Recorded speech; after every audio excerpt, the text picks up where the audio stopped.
राधे राधे आप सभी को। आज हम हिस्ट्री चैप्टर 1 ऐतिहासिक स्रोत के कुछ क्वेश्चंस करते हैं। तो आइए चलते हैं। निम्नलिखित में से किन स्रोतों से भारतीय विषय की जानकारी प्राप्त होती है? ऐतिहासिक एवं पुरातात्विक साक्ष्यों से, ऐतिहासिक एवं समसामयिक ग्रंथों से, विदेशी यात्रा के विवरण से, उपयुक्त सभी से होती है। अष्टांग हृदय संहिता में से किससे संबंधित ग्रंथ है? आयुर्वेद से। प्राचीन भारत पर पहला विदेशी आक्रमण किनके द्वारा कराया गया था? आर्यों के द्वारा। महाभाष्य के लेखक है पतंजलि। मालकम मित्र, कालिदास, मृगकटिकम, शूद्रक, नीतिशास्त्र का मंदक।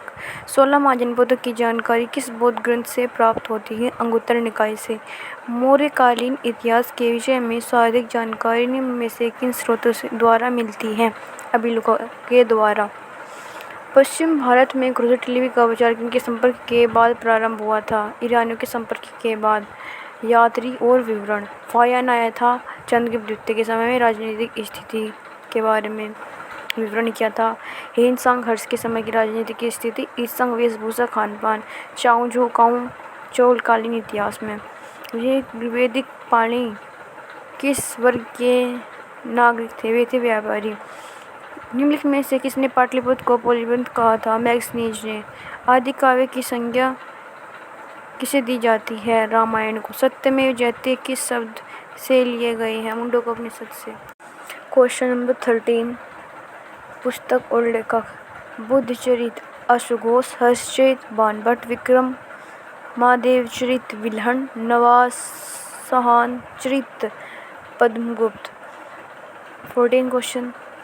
निम्नलिखित में से किस पुस्तक के माध्यम से प्राचीन समय में लाल सागर, फारस की खाड़ी तथा हिंद महासागर में होने वाले रोमन व्यापार का वृत्तांत किया गया है? पेरिस ऑफ द एथेंसी इसका आंसर है, उत्तर है इसका। भारत में सबसे प्राचीन अभिलेख किस शहर से प्राप्त हुए हैं? भारत में सबसे प्राचीन अभिलेख किस शासक के प्राप्त हुए? अशोक के। प्राचीन कालीन किन ग्रंथों में 16 महाजनपदों का उल्लेख मिलता है? एक तो अंगुत्तर निकाय में मिलता है और दूसरा भगवती सूत्र में मिलता है।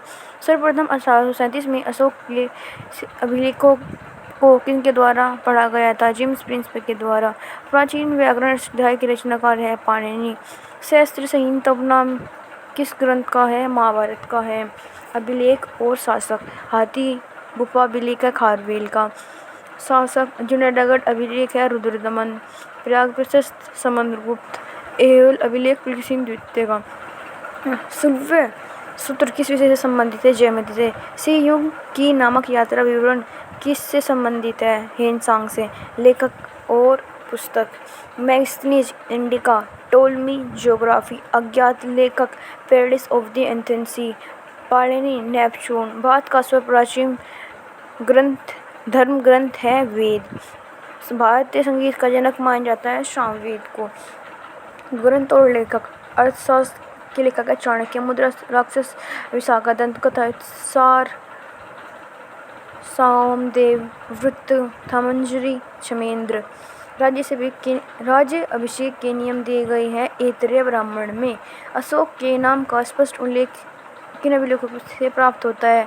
मास्की, गुर्जर, नितर सभी से प्राप्त होता है। 14वीं सदी ईस्वी पूर्व का अभिलेख जिसमें वैदिक देवताओं का वर्णन है प्राप्त हुआ है बोझगई से। महावीर के जीवन कृत्यों तथा अन्य समकालीन के साथ उनके संबंध का विवरण कहाँ मिलता है? भगवती सूत्र में मिलता है। फिर से शासक और अभिलेख। रुद्रदमन, जुनागढ़ अभिलेख, पुलकेशिन द्वितीय, ऐहोल अभिलेख, स्कंदगुप्त द्वितीय अभिलेख, विजयसेन देवपाट अभिलेख। ऋग्वेदिक काल के प्रारंभ में से किसे महत्वपूर्ण मूल्यवान संपत्ति समझा जाता था? गाय को समझा जाता था। भारतीय पुरातत्व जनक का किसे कहा जाता है? अलेक्जेंडर किंगहम को।